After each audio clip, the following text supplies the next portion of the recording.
The more people know about the past, the better prepared they are for the future. My name is Mina Cohn, and I'm the director of the Center for Holocaust Education and Scholarship at the Likovich Center for Jewish Studies at Carleton University. Mina Cohn said, we want to have a Center for Holocaust Education and Scholarship. And with an open heart and with great enthusiasm, we both started this. The Center for Holocaust Education and Scholarship is committed to transmitting the stories of the Holocaust to promote knowledge and understanding of its history and legacy. We bring together academics, educators, survivors, students, and community members for year-round programming to combat prejudice and racism, to promote respect for diversity, social justice, and human rights. Over the past 5 years, Chess organized, sponsored, and facilitated a wide range of outstanding programs to commemorate the Holocaust and its victims, to educate the public about the legacy of the Holocaust through exceptional programs and world-renowned experts, to reach out to teachers and students through unique workshops and survivors' visits to schools, to reach out to descendants of survivors to ensure the memory of the Holocaust continues to echo for generations to come. It is the 5th year of operation, and I wanted to take a moment just to commemorate this, to thank the volunteers and staff and all those that have put such effort into teaching the Holocaust. The Zelikovic Center is proud to provide a home for Chess and partner with Mina Cohn and the amazing committee of volunteers who do the hard work throughout the year to remember and educate.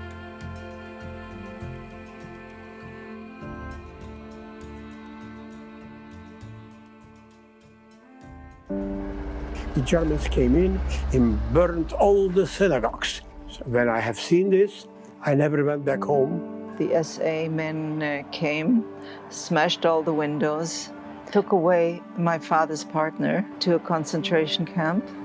My parents, my paternal grandparents, and my maternal grandmother and other members of the family were deported to Auschwitz. My mom and the 2 younger sisters went straight to the gas chamber.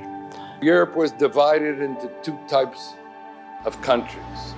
Countries in which Jews could not live, and countries in which Jews could not enter. As millions of Jewish men, women, and children were murdered, the world remained largely silent. Between 1947 and 1955, approximately 35,000 Holocaust survivors and their families were allowed to immigrate to Canada. A small group of about 200 Holocaust survivors settled in the Ottawa area.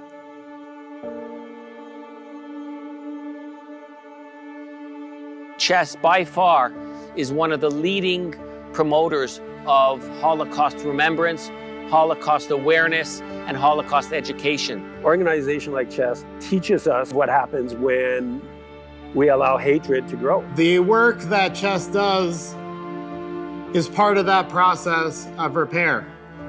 There's still very real brokenness in our world.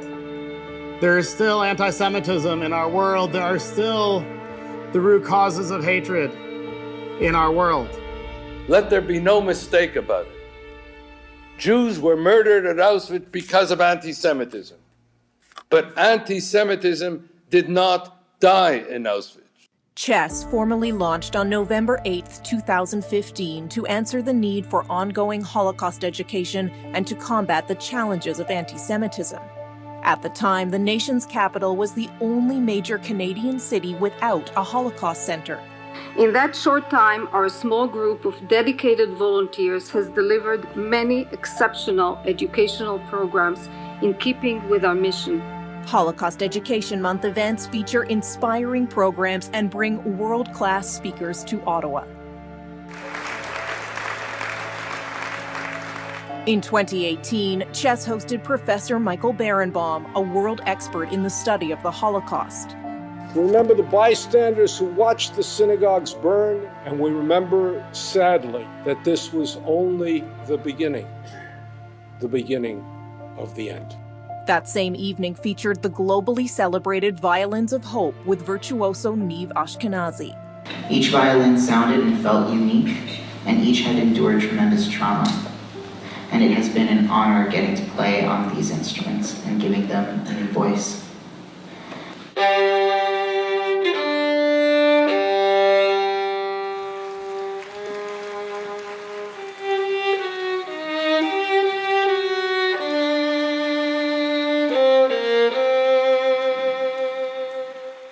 In 2019, Chess proudly hosted renowned Professor Emeritus and author Deborah Lipstadt. Speaking about her latest book, Anti-Semitism Here and Now, Professor Lipstadt asserted, beyond the danger anti-Semitism poses for Jews, it poses a danger to democracy. The Descendants Symposium brings second and third generations of Holocaust survivors together. Today, more children of survivors are using artistic and creative ways to tell the stories of their parents. In 2018, with the support of the Azrieli Foundation, Chess hosted popular media personality, fashion maven, and author Jeannie Becker. Ms. Becker read excerpts from her book and shared her experiences as a daughter of a survivor. What was it like to read your mother's words? It's almost as though I think I channel her. It's coming from such a deep place. I really hear her voice in my head as I heard her telling these exact stories time and time again. In 2020, Dr. Art Leader, a son of survivors and dedicated Chess member, was the guiding force behind a petition to the Canadian government, a call to action to address the growing challenges of anti-Semitism. Chess has been a leading force behind International Holocaust Remembrance Day in Ottawa.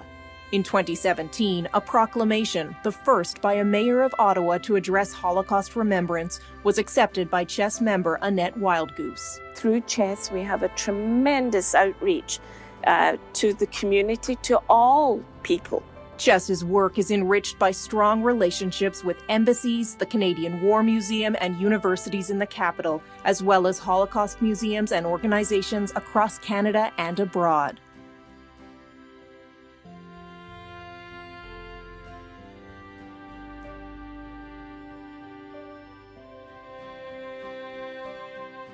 To mark the opening of the National Holocaust Monument, the event From Vision to Reality featured Dr. Robert Krell, held in partnership with the National Holocaust Monument Council. Any knowledge or expertise I may have derives from being one of these children lucky enough to have survived and to have lived a life denied to so many hundreds of thousands of Jewish youngsters. The Last Folio, Cultural Memoirs of Jewish Life in Slovakia with Holocaust descendant and acclaimed art photographer Yuri Deutsch, was brought to Ottawa in partnership with the Embassy of Slovakia. In cooperation with the National Art Centre and its English Theatre, Chess held a tribute to John Hirsch, founder of the Manitoba Theatre Centre, head of CBC television drama, who arrived in Canada in 1947 through the War Orphan Project. Chess provided the first law enforcement workshop for the Ottawa Police Service in 2019. Anti-Semitism Then and Now offered tools to understand the roots of hatred, discuss means of recruitment, and identify young and vulnerable people.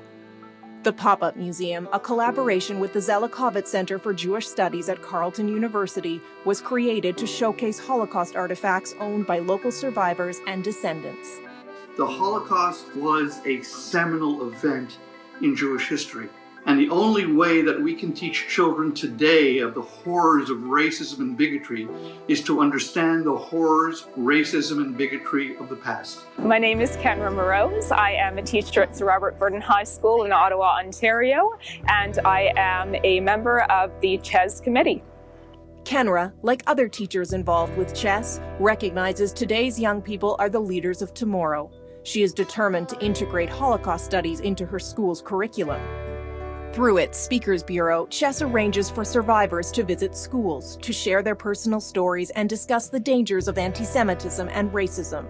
I got to learn about the Holocaust through the eyes of a survivor, and that is something that most 10 or 11-year-olds don't get. We had kids coming up to me and telling me openly that they didn't like Jews. Somehow, when you put a face to it and you have the story, the students not just know that it is real, but also it makes them think about what prejudice, hatred can do. Children understand that they shouldn't be looking at the exterior package, but rather whether someone has a good personality.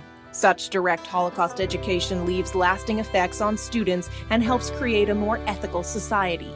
It made me want to live my life in a way that made sure that I was contributing to a more sustainable and inclusive and sort of moral world.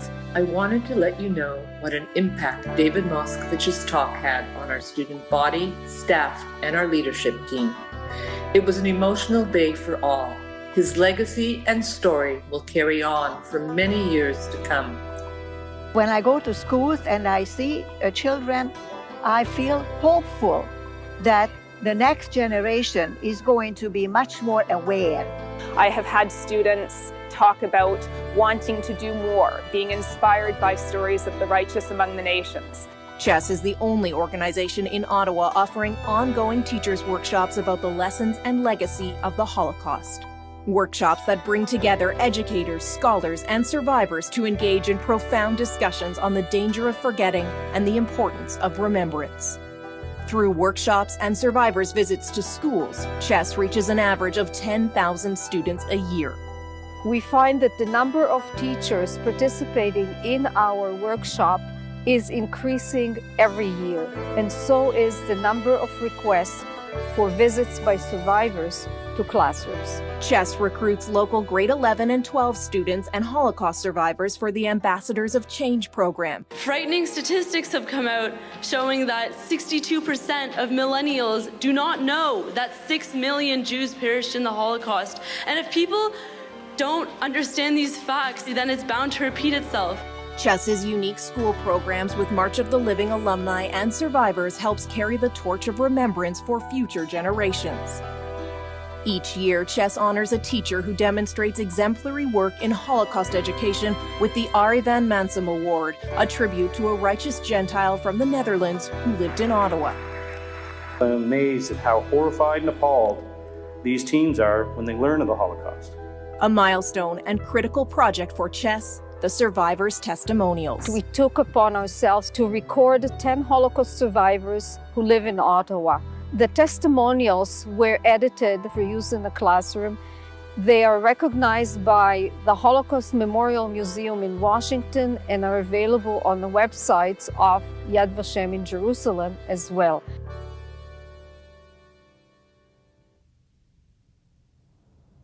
Younger generation should know what happened to us. That stories need to be told because otherwise you give fodder to the Holocaust deniers. It seems there still are people who don't believe that these horrible things could happen. That was a calling for me to do that for the family who, a lot of them were murdered, and the ones who survived have been suffering the loss all their life. So I asked thousands of speakers, give me an advice. What shall I do? It shall be never again. Our responsibility must be to speak truth to power and hold power accountable to truth. You can never do enough. The idea of leaving the past in the past simply doesn't exist.